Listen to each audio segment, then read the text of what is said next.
Hey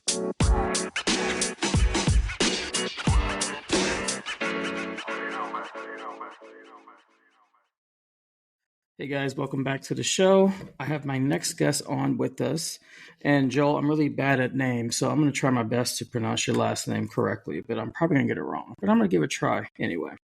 Joel Bouchard. Not bad. It's Bouchard, but Bouchard. if it makes you feel any better, probably 1% of people get it right first try without hearing it. So. All right. Okay, I like that. Joel Bouchard. I love that. Thank you so much for being on this day. Hopefully everything's going well for you as we enter into, I assume, almost spring now. Is it? I guess not officially, but almost there, right? Yeah, you and I are roughly in the same spot, so it seemed a lot more spring like a couple weeks ago than it does now, but I think we're turning the corner. Yeah. Well, I mean, it could be a free snowstorm that happens in New York City, so I never know what happens these days. Yeah. Hopefully that doesn't happen. Anything you have planned coming up? Anything springtime? You know, spring always brings out the less winter blues, and people are ready to travel and get out there and see the world, as I say. Yeah, man, with school it makes it hard. So, I'm working on stuff until mid-May. So this is like spring break for me. So I scheduled a bunch of podcast interviews and stuff. And you might even notice since the last time you and I talked, I've redone all the insulation in my studio, and I cut my hair and my beard and stuff. So catching up on a bunch of different things. But you're getting camera ready, as they say. Camera ready for it. Yeah. Well, that's awesome. Yeah, I don't have much travel, but I have some friends visiting, which is nice. And I usually probably wait till like summer to do most of my traveling. I know it's probably the most expensive time to do it, but I just feel like I like to enjoy New York City sometimes in the spring, and just kind of get out there and see what's going on. So I have a lot of people visiting, so hopefully I'll get to see some more museums, which is great. We have so much to do here. And and then hopefully I can get back to Europe and do some more traveling around the world, so I have more stuff to talk about when I come back. So that is my plan for the summertime. Nice. Well, let's get to know a little bit more about you. I know you talked about you're in school, but kind of give us a background on who you are and what you're working on, and let the viewers know who Joel is. Sure. So, for work, I'm the production manager for a manufacturing facility that makes parts for the power grid and for the safety industry. I've got a philosophy podcast from Nowhere to Nothing. I am working on a PhD in psychology. I've got a recording studio. I've got 5 albums online, and a bunch of EPs and singles and stuff. So a lot of music out there.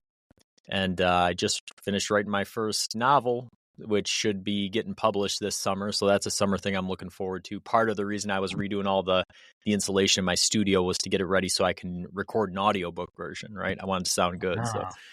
So those that's kind of the highlights. That's perfect. And then do you know, is anything you're able to tell us about your book, will it be about, or kind of synopsis of what your book is going to entail? Sure. Yeah. So at the time, I was really interested in the hero's journey, Campbell's Hero with 1,000 Faces. So, which is this, it's sort of this idea that all the stories we tell kind of follow a similar format. There's a certain set of steps that they all follow. Yeah. And so I was interested in that. And then the idea sort of occurred to me, it'd be cool to write a book that does each step, but at each step twist things a little bit and see how much you can get away with and still have a cool story, right? And that's what I try to do with music too, right? I think that's what makes all good art good, is that you have to find that balance between, what's catchy, what draws people in, but also what's unexpected and what keeps them on their toes. If you have something that's too catchy, then it's boring. And if you have something that's too unpredictable, people don't know what to be looking at or what they're listening to. So, I think that was sort of the idea behind it was I want to try writing a story that is kind of that way. And I'm happy with it. I think that all the way up to the last page, I don't think that people are going to know exactly what's going on. Wow. but you can enjoy the story and follow along with it all the way up through. So, but yeah, it's a fantasy story, right? It's there's knights and castles and dragons and some of that similar tropish stuff, but with a pantheon of gods. So it's sort of like a Greek. There's like kind of like a Greek element in there. So, but yeah, it's a fantasy book.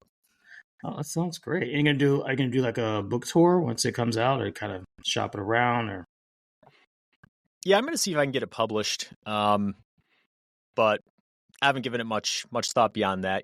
Like I said, I want to do the audiobook version because I think that'll be fun and it will add something to it as far as listeners go. But yeah, it's about as far as I made it thus far. Have you ever thought of any celebrity people who can do your voice that would be great for your audiobook? Yeah, I don't know. I listen to a lot of audiobooks, and so there's some certain narrators that I really like. But as far as like celebrities, yeah, that's a difficult one. Right, it'd be kind of nice. I tend to like voice actors better than celebrities for audiobooks because they'll get into it and like they'll give each different character their own voice, and it adds something to it. So I think when it comes to an audio format like that, sometimes not having a recognizable name isn't necessarily working against you as long as you have somebody that's into it and is willing to do the voices and kind of tell the story in an exciting way. Right. I was thinking because I remember I was reading a little bit of Britney Spears' latest book, and they had Michelle Williams do it. And for some reason, even though it's Britney's words, even through Michelle Williams, I was just like, wow, I can hear Britney, and kind of see the feeling and emotion into it. But I get what you're saying. It's kind of hard to, but I think it's kind of cool that you're doing it yourself because I know that can take a lot of work as well. But I think it's probably a little more, what's the word I'm looking for? It's kind of like more of a connection you have with the story, and kind of be able to tell that from a different point of view. And people really get to really connect with you as well as the author. So that's really awesome. So I wish you the best. Yeah. It's really cool. Yeah, you're the second person to tell me that about the Britney Spears book. I haven't actually listened to it, but now I kind of want to. But yeah, I think that that's just the kind of person I am. If you can't tell by the intros, I'm just somebody who always likes to be doing new things, different things. So I've never recorded an audiobook before, so I'm going to give it a shot. But yeah, well, I wish you all the best. I'm sure it'll be amazing though. You do it. Well, let's talk a little about, I know you said you're in school and you're working on your PhD, and I know there's different paths of psychology. Why did you choose the path of psychology that you are doing currently? Is something a passion for, or is it something that was intriguing to you? Like, what kind of drew you to this form of psychology? And if you let us know which psychology that is, because I probably won't know which one it is you're talking about. Yeah. So, it's sort of a convoluted story, right? I went to community college and got an associate's degree in criminal justice, and I signed up for a 4-year school and saw how much it was going to cost and said, I can't pay for that, and I'm not taking out student loans, right? Right. A few years go by, I go, man, I love learning new things, right? I love doing new stuff. So I said, I got to go back to school. So I joined the Army. And so now the Army makes school really cheap. So now I just keep going and going. So I got a degree in interdisciplinary studies and I got a degree in education. And, what my passion is philosophy, right? I love philosophy, but not many schools will offer programs that will give you a discount on philosophy degrees. Right. Normally they want you to do something that's kind of useful. So it's like philosophy. What are you gonna do with that? You gonna be a professor? Yeah, exactly. So, looking at with my benefits from the Army, what the closest thing I could get to philosophy was, and really psychology is kind of it, right? Because there's this kind of strange feedback loop between them where psychology comes from philosophy. People thinking about the nature of the human brain and human emotions and how we operate. Yeah. So psychology comes from philosophy, but at the same time, philosophy comes out of human psychology. So, so there's sort of, they're intimately connected. And a lot of the big questions in philosophy, like what is consciousness, and, what are dreams and all these kind of cool things are deeply embedded in psychology. So that's the reason I kind of got into it. As far as, what type I'm doing.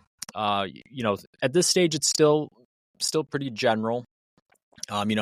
Obviously through the lower levels, you learn the general stuff. And as you get into the higher levels through master's degrees and into PhDs, you're learning more and more specific things about psychology. But it's really when you get to the thesis and the dissertation where you hone in on a particular topic. And I'm not there yet. Yeah. I am focusing more on what's called research psychology as opposed to clinical psychology. So clinical psychology is what a lot of people think of when they think of psychologists, somebody who's a therapist, right? Who sits and listens to problems and does those sorts of things. So a research psychologist is the kind of person that looks at brain scans and runs experiments and does things like that. So that's more the kind of stuff that I'm interested in. That's amazing. And then do you have an overall, as you're still going through your process, do you kind of have an overall kind of ambitions and goal you want to do with your degree? Are you looking into teaching, or are you looking more just kind of seeing where it can really take you and kind of leading that path?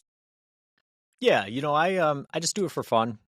So there's no real end goal. I do think of it as being like my retirement job, because as it is right now, like I make more money than a philosophy professor or a psychology professor does. So, Right. There's not really much point in changing career fields, and I like what I do. But I want to be working part-time as soon as possible. So I'm thinking, 55, retire from this job, and then teach some classes part-time, teach some psychology classes. But no, when I'm finished with the PhD, I'll probably move on to something else. I'm thinking maybe physics or something, astronomy, something like that. But jeez. Yeah, so we'll see. So I'm assuming your IQ must be like the most highest IQ in the world, that you're taking all these great subjects. It's all right. It's okay. Yeah, like I do well. I do fine. I mean, that's really awesome. I remember talking to I think it was when I was into my undergrad. I was talking to this one guy in my class, and he was really interested in doing physics as well. And it was funny because I should say funny, but I guess ideally it was kind of interesting because his whole idea was to find a way to create the Iron Man suit. And I was like, I don't know if that's possible from a physics level. But then again, I don't know. So I was like, okay, that's a good goal to have. Maybe stick with artificial intelligence. I don't really know, but I thought it was really interesting that was one of his reasons to get into physics. Yeah. An Iron Man. Yeah, it sounds crazy at first, but then when you really think about it, like all of our modern technology stemmed out of some nerd seeing something in science fiction TV or novels and then wanting to make it real life and then going out and doing it. So who knows? Maybe there will be Iron Man suits someday, but I think that the physics behind that are pretty I think there's a lot that goes. Yeah, yeah. Like you said, we have AI, so we're not getting too far away from that. So who knows? Well, that's awesome. So ideally, we talk about what makes us ticks as humans, kind of our ticks, or what makes us kind of do the things we do. And this gets to the psychology part of it. Are there certain traits that we have that can either be learned, passed on, genetics, to really get out of a slump? I like to say that because I think that sometimes people feel this kind of norm to kind of do the mundane in a way, but also not really ever challenge themselves to really do something different. I take myself, for example. I think dancing is awesome, right?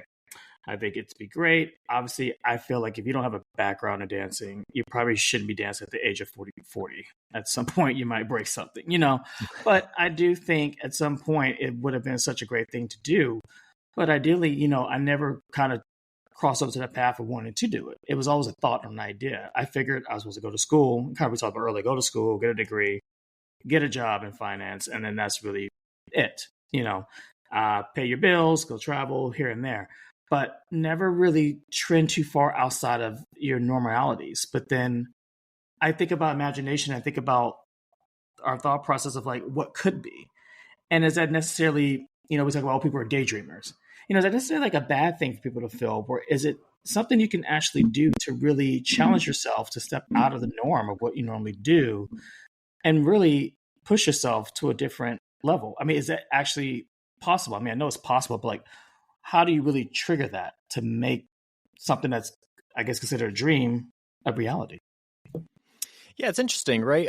There's a lot of different schools of psychology, right? So it's a science, it's a social science. But the thing is, and a lot of people don't realize this about science, never proves anything.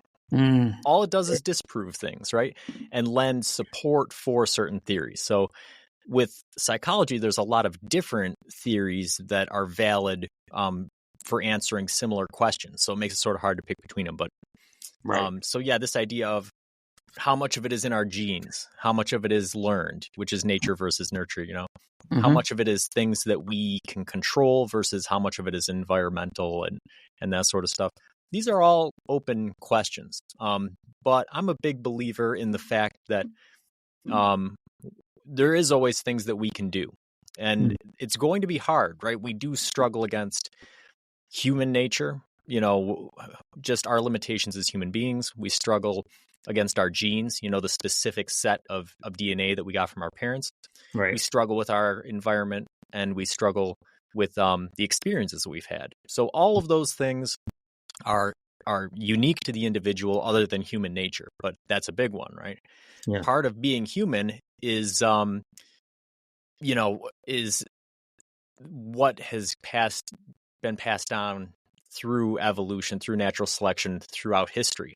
Hmm. And part of what that is, hey man, it's good to be comfortable, right? If you're comfortable, then you're doing things right, because Right. throughout millions of years, right, all that anybody's ever known is struggling to survive, right?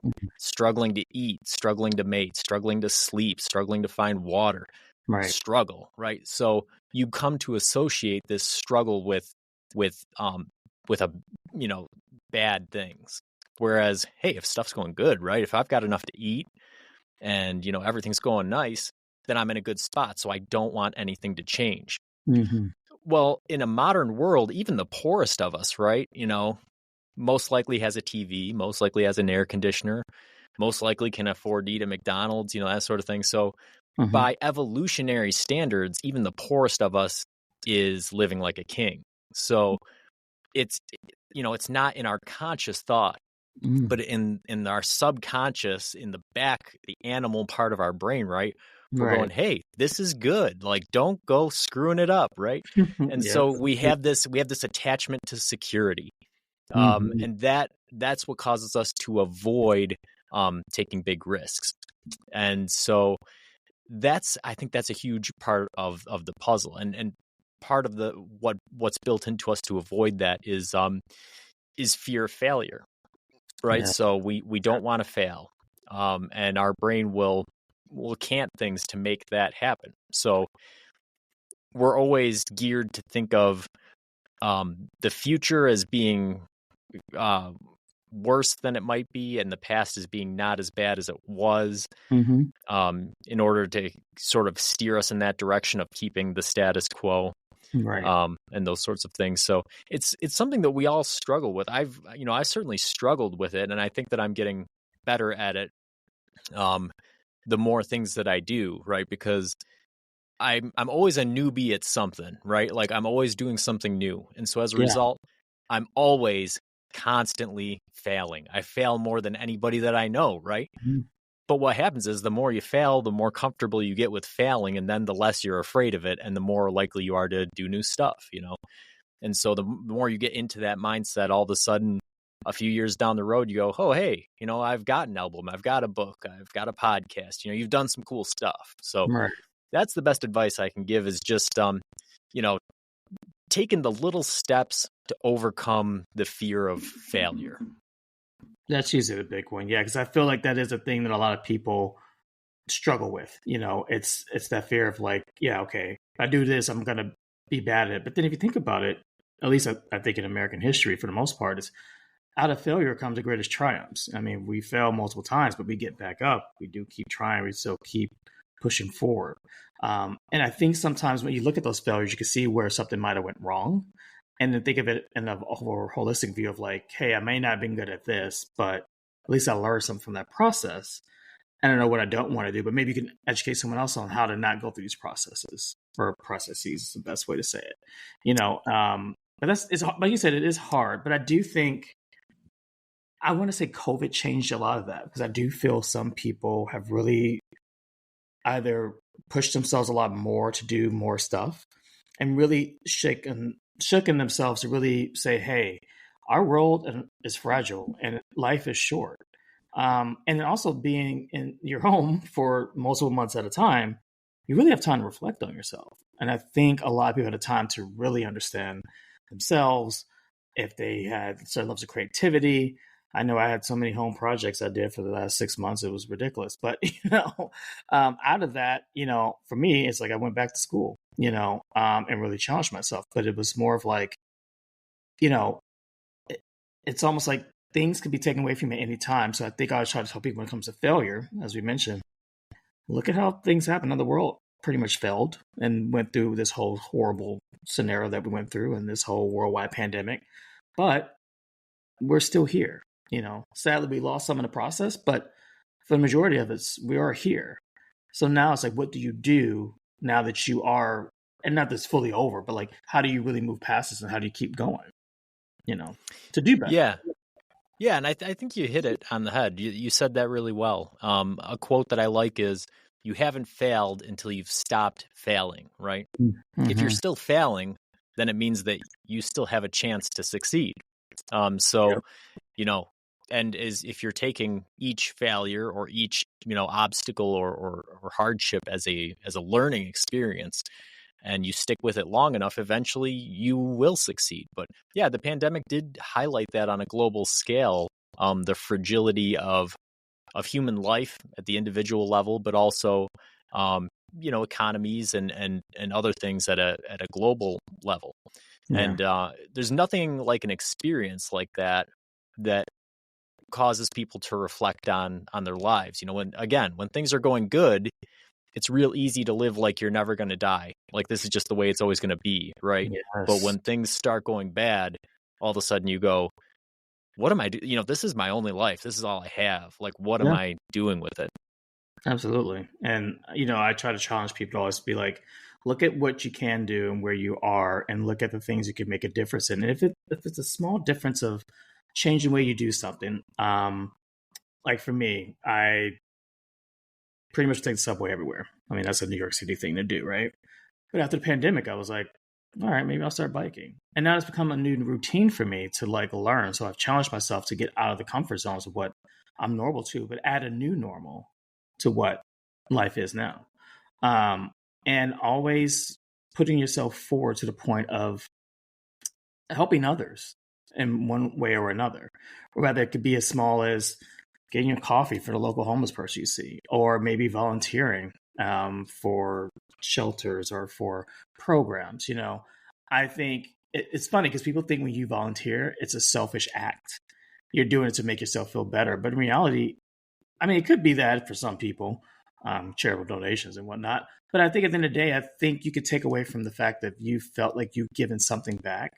And I think as long as you take the volunteership to the level that you feel comfortable with it, regardless how you choose to do it, that's the most rewarding part of it, you know. Um, and you take the equation of what other people think. I think a lot of times we're so focused on what other people think and what we're supposed to do and how we're supposed to act. And I think that kind of shakes people's foundations and cores to the level of, thinking that you can't do certain things because you are this way, or you're this stature, or you're from this economic background. Yeah, of course, it's going to be hard.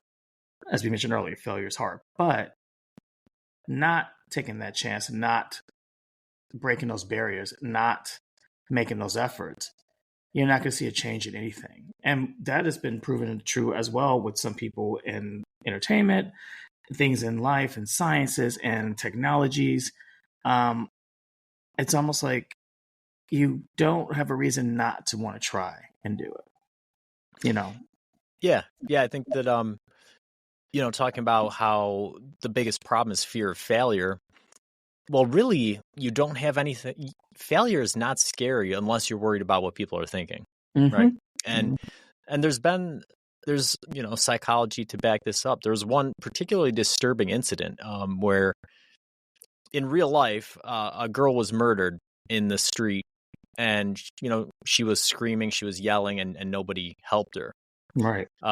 And they interviewed people afterwards, and they everybody was like, oh, well, yeah, I heard the screaming, but I figured somebody else was doing something about it, right? Mm. And so they did back when this is no longer ethical or allowed, but back when it was, they ran experiments with it, right? Where they'd stage, beatings, fake Wow. beatings in the Yeah. street and stuff. And nobody would do anything, right? Because that was the whole mindset, was just that, oh, well, everybody else here is seeing this person getting beat. Of course, somebody's going to be calling the cops, right? Somebody's going to step in and do something. Yeah. Yeah. So, well, it's, that's an easy thing to think, is that, well, somebody should be doing the right thing. That person should be you, right? You really Yeah. have to take that responsibility. You can't just hide behind the anonymity of the group. And I think that translates into other things as well. Oh, well, if I try to take this new job and it doesn't work out, well, then I won't have any money. What are you really afraid of? You're afraid of your friends and your family and other people knowing you don't have money. Or if I You're try right. this thing and I look like an idiot, who are you afraid of? It's always this thing with other people. If you took everybody else out of the world, right? Mm-hmm. You wouldn't be afraid of doing anything, right? No. You'd try to do all kinds of stuff because there'd be nobody to be embarrassed in front of. Yeah. And when you realize that that's the kind of power that just other people's perceptions hold over you, and that most of the time how you perceive other people's perceptions are wrong. Most of the time, other Yeah. people, they don't care what you're doing, right? They No. really don't. They No. don't notice the good things you do. They don't notice the bad things that you do. So you just might as well live your own life, and not worry about what other people are doing. It's very true. Yeah. And once again, in New York City, living here almost like 10 years. You see so much and you're just kind of like, the craziness that happens. But it's totally what you're saying. Is like, you can either be a part of the madness or you could do something different about it and take a different approach, But I think the fear of not thinking of others' thoughts or how they feel about it and you just doing what you like to do, I think outtrumps everything. And I always tell people, focus on that. Focus on what works best for you. Because if you try to please everyone else, as we all know, that never works half the time. But then again, it's one of these things that people have these kind of things built in fear or built in themselves, where it's like, I have to prove something to my parents or my family, or I have to prove to have this love and show this, and almost needing that level of connection. And I think family is another one of the stronger traits, where it's people feel they have to do certain things for family, when in reality, yes, family is there, but it shouldn't be your overall answer to how you do everything. Because at the end of the day, it's your life. And you would love your family to be there and support you, of course. But there are times they may not be. And that's the reality too. But it's hard, because I had a friend go through that, where she wanted to prove herself to her mother, but yet her mother never would approve anything she did and almost put her down for every little small thing that she did. Because her mother had such a tumultuous life, she felt she needed to instill that on her daughter. But then not the fact that her daughter is not her, but is trying to live her own life. But it's kind of an institutionalized inside of her, where she feels like, if I'm not proving something to my mother, then I'm not doing anything right. But it's like, well, in reality, whatever your mother wants for you, it's not always necessarily the best thing. And a mother's love, I like to think, in reality, is that you want your kids or your offspring to be happy. And you want to support them the way you can, regardless of what they choose to do. But an ideal world doesn't always work. But that comes a whole level of trauma, and it's a whole different topic to talk about on that one, which is tough. I hate to see that happen to people, but yeah, that's a really good way of looking at that. And as we go into our next topic, you were talking about obviously being in the Army, and obviously it's something else I learned, most not recently, but kind of having more conversations about it. It's the fact of PTSD. And I don't know if you experienced it yourself, but kind of tell us like how important it is to address that and acknowledge that, because I do feel that is something that is very serious and something that we don't take into accountability when we look at the people who have served our country, who have done everything they can, for our nation. And yet I think back to thinking about things I did research on my own, like the Vietnam War and people coming back from Iraq, and like the things they saw, like coming back to normal life after being in some of these harsh realities cannot be easy. I mean, I can't imagine what it would be like if you were on the fields and you're out here fighting for us, but yet you're seeing so much death, you're seeing so much just darkness and heavy firepower, but also just things that you wouldn't see every day. And I can only imagine how you come back to that and be like, okay, go to work, sit at your desk, do this, and just be okay with that. You know? Yeah. Yeah. It's definitely a major issue. You know, the suicide rate among veterans is very high. The rates of other mental diseases, you know, depression and anxiety, and then the other things that aren't even mental diseases, but, you know, homelessness and alcoholism and all these other things, they all are contributed to by trauma, right? Yeah. And trauma is an interesting thing, right? Because everybody has a different threshold for what that might be. Yeah. Some people don't need to see a whole lot in order to have PTSD, and some people, you know, you can read about people going through Nazi concentration camps and stuff, and keeping their spirits up, you know, and you go, well, how would anybody ever do that? I know. Yeah. So very individualistic. You know, it's individual how it affects people, but no, it's a major issue. And it can happen to normal people. It can happen to soldiers. But really, what it is it's this. You know, it's similar. I think the best way that normal people could sort of experience it is sort of like what we were just talking about with the pandemic, right? Where you're going along, your life is fine, and then all of a sudden you're confronted with a situation where you realize that life is short, life is fallible, right? That you're confronted with this overwhelming, terrible thing, whether it's inflicted on you or inflicted on somebody else or whatever the case may be. Right. And so then your brain is trying to cope with that, you know, and you're running through the scenarios and all the time, and you lose control of it to some extent. And and it's something that, you know, it's very serious. And you know, I think that there's a long way to go in terms of finding ways to treat it, and in terms of properly instituting those treatments through the VA and things. It's just it's a very difficult topic that where a lot of work needs to be done. Yeah, and I think a lot of it, you know, we mentioned is that it's about awareness and being okay to talk about it. I think we have such a taboo when it comes to mental health in our country, and it's very hard to be able to have those conversations and not be, as we mentioned before, judged to look down upon that. When in reality, you know, a lot of these things could be prevented by having the conversation and at least giving resources to that.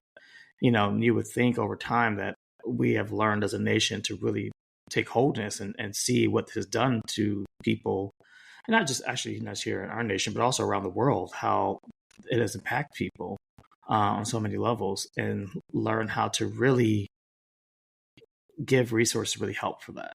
I had a friend of mine go through this process. He got back from the Iraq War and, you know, was telling me about things he would do on the front line. And I remember he was telling me he can't be in confined places. He couldn't handle obviously loud noises and, you know, different things of those matters.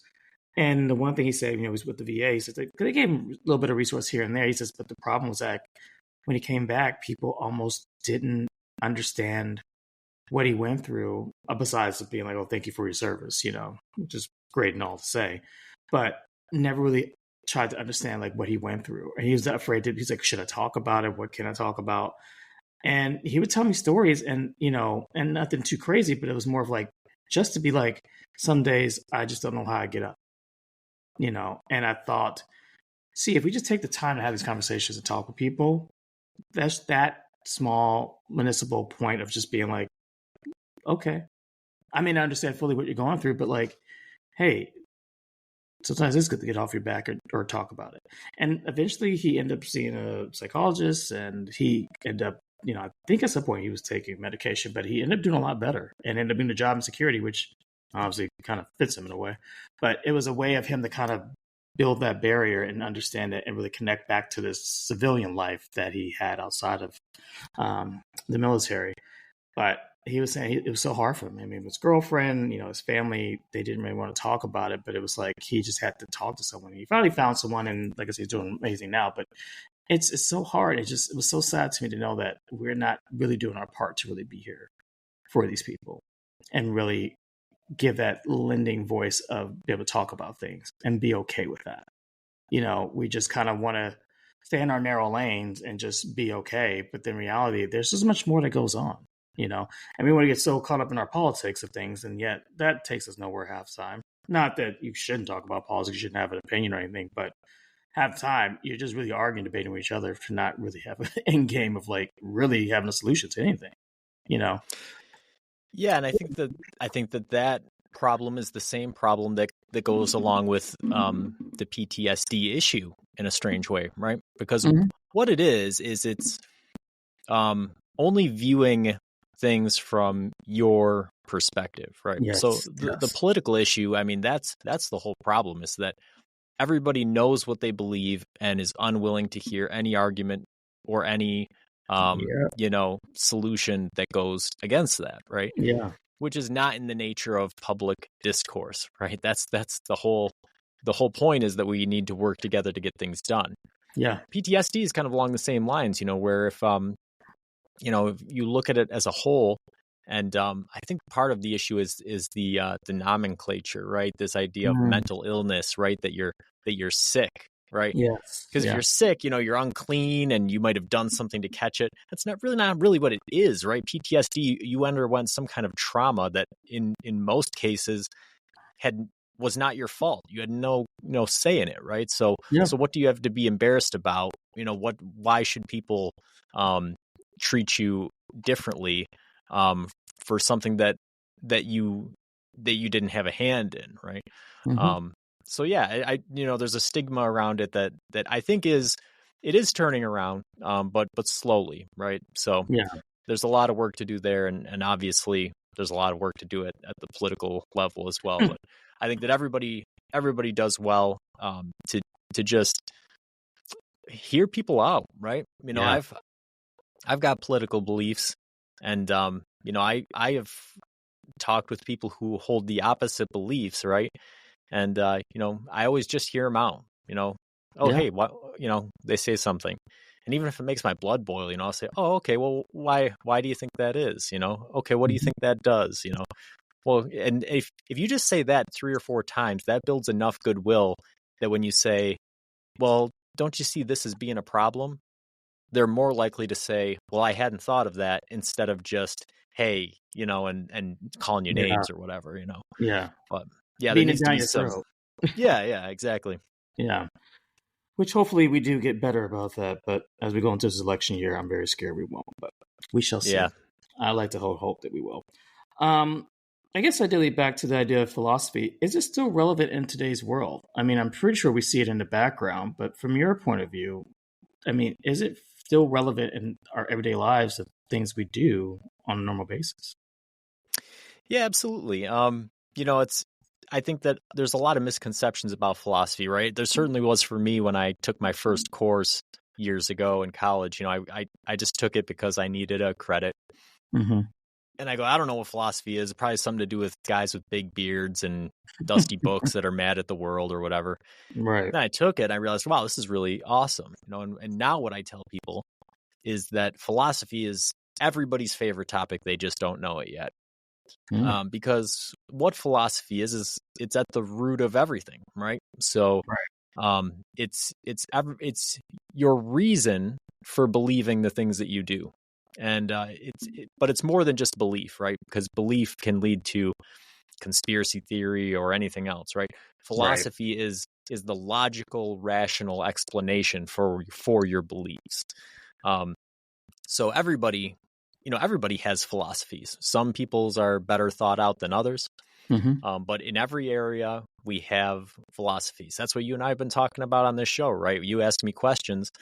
When I give you answers, it's based off of my view of the world, my philosophy on different matters, right? So I think that philosophy is relevant. It'll always be relevant. And I think that, I'm trying to do my part with my podcast to sort of demonstrate to the world, give it a little bit of a facelift, right? It's not this boring ancient thing that isn't relevant anymore. It's something that that everybody can engage in. You know, everybody's a philosopher. Everything is philosophical, right? We've talked about topics on my podcast like God and time, and we've done Disney princesses, right? So anything can be philosophical and everybody can talk about it. But yeah, definitely still relevant.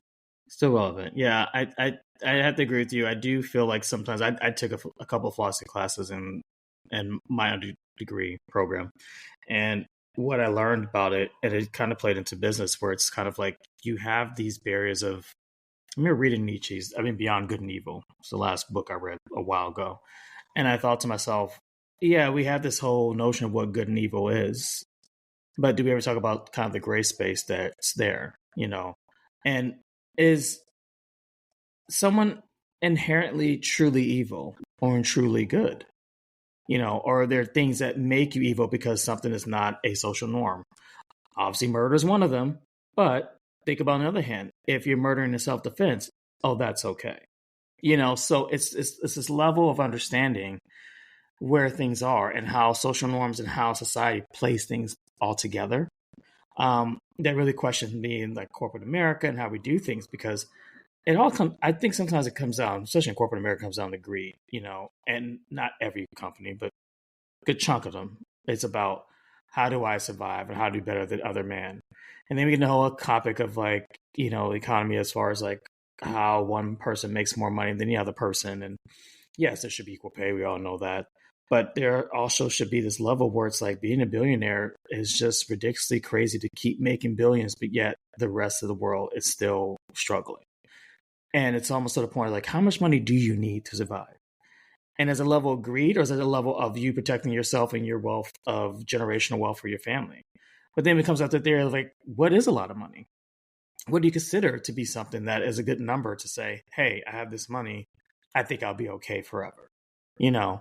And so it took me to like think about that, even with friendships and relationships, of being like, do I want to be with someone that is very close-minded? That would be someone who's adventurous. I want to be with someone who's able to have a conversation and talk. Or what does that say about me? Does that mean I'm a stuck-up person because I don't want to do this or that? It's all these things we question ourselves about, but we never learn to get out of our patterns, which we talked about earlier in our podcast, is that you got to learn to get out of the comfort zone of knowing what you know. And I do think philosophy does get you to really think about those things and think about your overall thought process. I look back at myself in past relationships and I realized I was a problem. Thanks, Taylor. But, it was like I realized I was not changing certain aspects of myself and not letting people in to really understand me, and learning to appreciate that I do good things in this world. I try to be a good person, but I'm not perfect, nor should I think I am, nor anyone should ever think they're perfect. But I think it's taking the time to really be there for people in their time of need that really showcase who you are as a person, but also helps you understand the world altogether, and sit back and just be able to listen and not be so judgmental. We're so stuck in our ways of being judgmental and having this whole theory of like, I'm right and you're wrong, where it's like, but then you're not really hearing anyone else's side. I'm not asking you to take on their beliefs and say, yep, okay, I heard them, I got to do that. No, it's just having a conversation and talking to someone. And I think the more we do that, the more we really engage and understand ourselves more. And I think overall it makes us better as humans, and it makes us better as just generally goodwill people. And it's not scary. I think people think philosophy is scary. They think it's a very scary thing. And I don't think it is at all, And I always tell people, like you said earlier, you're probably already doing it already and not really knowing you're doing it, So it's just really sitting back and being like, okay, this is how it is, and understanding that and being open to that and having a level of openness I think is always crucial and key. Yeah, I mean, ultimately at its core, that's what philosophy is about, is perspective, right? Because in order to critically examine something, you have to adopt a different perspective. We all go through our lives and we become habituated to things, right? Things become normal, things become comfortable. And in order to grow, and in order to actually understand things for what they are, you have to dig below the surface, right? And you have to look at things from a different perspective. And so it's always going to be helpful, right? Whether you're And, again, it goes throughout all the topics we've talked about in the episode, right? Whether you're trying to learn new things and you're afraid to do them, asking yourself, why am I afraid to do them? Right. Whether, if you have this hate for the other political party, going, well, why do I hate them? What are they trying to accomplish? And is what they're trying to accomplish, like you were saying, is it actually evil, or are they trying to do the good? I had a guy one time who was a theater director. And what he told me was that the only way to have a convincing good villain is to have him believe he's doing the right thing, right? And that's true of anybody, right? It doesn't really matter who it is. You can look at almost anybody throughout history, and it doesn't matter what terrible things they did. They all thought they were doing the right thing. Yeah. So you have to get into other people's heads and make them and realize, why do they think that what they believe and what they're doing is right? And then why do I believe that what I think and what I'm doing is right? And what evidence do I have to support that? And then how can I show that with them or share it with them? Or how do I need to modify my own beliefs to make them right? That's what philosophy is. It's critically examining things from a different perspective in order to try to see the truth of the matter, as opposed to just accepting how you feel about something as being right. Yeah.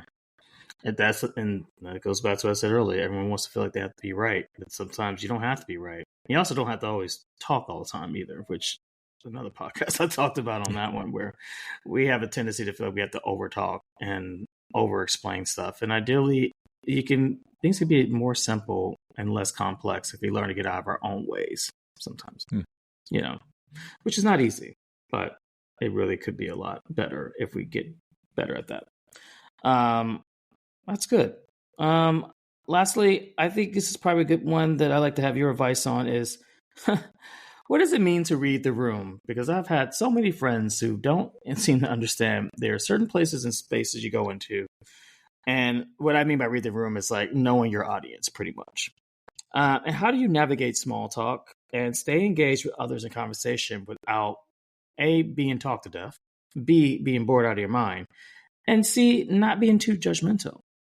How do we go about doing these things? Because I feel like it's very, very hard. And as I've gotten into my job and my career and more into corporate America, it has become so much harder for me to sit here and look at people and just be like, I need another drink.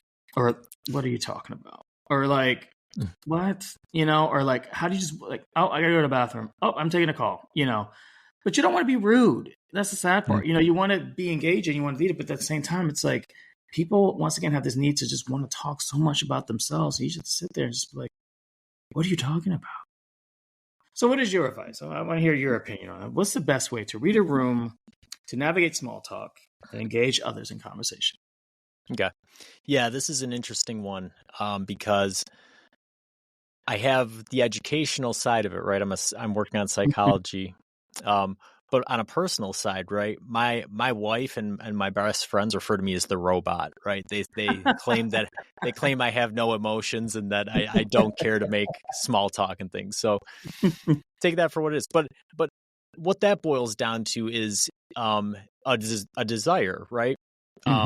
Because it's not like I don't like talking. Obviously, I'm here on your podcast. I have my own podcast. I'm guests all over the place. So I can talk about stuff, and I like to talk about big things, right? Like what we've been talking about today. But yeah, small talk is not really my thing, right? So I don't put a whole lot of effort into it. So I use some psychological tricks to get out of it, right? Ooh, okay. So here we go, right? All right. You can discourage people from engaging with you if you put off a couple cues, right? One is not making eye contact, right? So if you and I are sitting here talking and then I just am kind of like doing this, you all of a sudden you're like, well, I don't know if this guy's really interested, right? The other one is mirroring. So mirroring works both ways, right? You can do this if there's somebody that you want to talk to or if there's somebody you don't want to talk to, right? If you and if I want to talk to you, right, I can kind of adopt your position, right? And sort of do what you're doing. If you're crossing your arms, I'm going to cross my arms, this sort of thing. Oh. That draws people in. They like that. And if you don't want to talk with somebody, you do the opposite. So if they're crossing their arms, you put your arms on your hips, and don't make eye contact, right? Another thing that works is that people feel more comfortable with somebody if they're talking to them when they're standing next to each other. So if you are talking with somebody and they're standing next to you, if you kind of go out of your way to face them, so you get right in front of them and then you don't make eye contact and you adopt a different body posture than them, that's putting off all the subconscious psychological signals that you don't want to talk to them. Wow. And if you do want to talk to somebody, right, if you're trying to pick up a girl at a bar or something, just the opposite, right? Whatever body position she has, you take that one. You stand next to her when you talk to her. It draws people in. It makes them feel comfortable with you, like your friends, right? And that's the big one is if you're standing next to somebody, and kind of talking to them, this way, that is, they've shown that makes people feel much more comfortable than if you're standing directly opposite them. But so those are some tricks, some psychological tricks I used to get out of small talk, and it works pretty well for the most part. People, you have a good retention rate for it working. Yeah. I don't have to engage in a lot of small talk, despite my my position. It's sort of the head of a company and things, but yeah. Well, that's good. I like that. That's actually really great to know. It's funny because I've always been, the other part has been all how you become approachable. Once that they have this either resting bitch face or someone just has like a mean mug and I understand it, but I also try not to ever judge someone by it because just because someone looks a certain way doesn't mean that's actually not the case at all. They just have a certain stature, how they look for certain things. And it's like, we have this presence of what things look like, and ideally it's not that at all. And I think I've gone through my life to realize that's not the case. But I also realize I've traveled the world a little bit, and I've learned that in New York City, I guess helps with it as well. Not everyone's the same, and you can't treat everyone the same. I think the problem we sometimes have is that we try to keep everyone the same and treat everyone how we treat this person. I can't treat Susan how I treat Diane, or Jeff might have a certain thing that he likes, but then Robert is definitely a certain way. And some people have a hard time juggling that. I'll be honest, like when I was getting older, and as I am older now, I realized friendships are fleeting or staying together, but I also realized people have different priorities in life as well, too. People have families, jobs, commitments. And it's almost like everyone's not going to be on the same level. One friend might be at a different level of, they're in this mood of like, okay, they're married and now they're doing couple stuff. You're not going to go because obviously, you're not a married couple, Is that a neglected thing, bad thing, for them? No, but they're at different stages of their lives. They have friends that are having babies, which is like, Jesus Christ, and everyone has a freaking kid. Then you're the only one that doesn't have a kid. But then you're like, you know what? That's their journey and that's fine. But then it's almost like you can't also put them all in the same categories. I think we try to make our friends all be happy and nice in one category. And you just can't do that as much anymore. And it's okay to say our friendship has evolved and changed. And let's go back to all the level of philosophy we have of things. Things come and go and they change. But at the root of it, if you genuinely care about one another, regardless of whatever outside influences happen in the world and life, I always believe that you'll find your way back to one another. And it may not be the same level what you had before in a friendship, in the past, but there's always going to be something that still connects you together. And being okay with that is the second most important part you have to do. Your relationships will change, obviously, but you're always going to be connected to that person, because if this really connects you guys have, and with a friendship or relationships, you will always find your way back to one another. And you just have to learn this is a different way of doing that. But I think a lot of people have a hard time understanding that because you get so used to just how things work. We think about that. It's funny because we say that with kids. It's like, oh, when we were kids, we used to hang out and do this and this and that. We're not kids anymore. Yeah. Yeah. So it's interesting. They did a psychological study trying to figure out what is the best predictor of lifelong friendships, right? Mm-hmm. And what it was just frequency of contact, right? That's it. So that's the thing is, like you said, everybody goes through different stages of their life, right? Everybody's kids, teenagers, adults, a married person, an old person, if you're lucky, right? We all go through these different stages, parents or whatever. So the most important thing to maintaining friendships is just being there, right? With Yeah. whatever they're going through, and accepting it, right? Okay, well, our friendship isn't going to be what it used to be, but this person's still valuable enough to me that I want to make the effort to be in their life, right? Yeah. And as long as you have that frequency of contact, that proximity to each other, the relationships tend to stay together. Yeah. Which is always good. Then I appreciate that, at least with my friends. But then I also think that we're bonded through trauma working at Disney, but that's another story.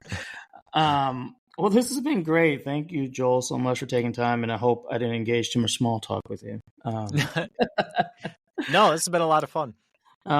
Yeah, so your book's gonna be coming out later this year. Your podcast, where can people find it? Anywhere you listen to them. Yeah, it's From Nowhere to Nothing. Nowhere to Nothing. Okay. Awful. Awesome. Not awful. I don't know why I mix my words all the time. But no, I wish you all the best success and everything. Please come back again. It's always a pleasure. And yeah, I hope all goes well for you. And I'm looking forward towards that book. Yeah, I'll let you know when it's out. Perfect. Well, thanks again. I hope all is well. Yeah, and stays well. I appreciate it. Have a good day. You too.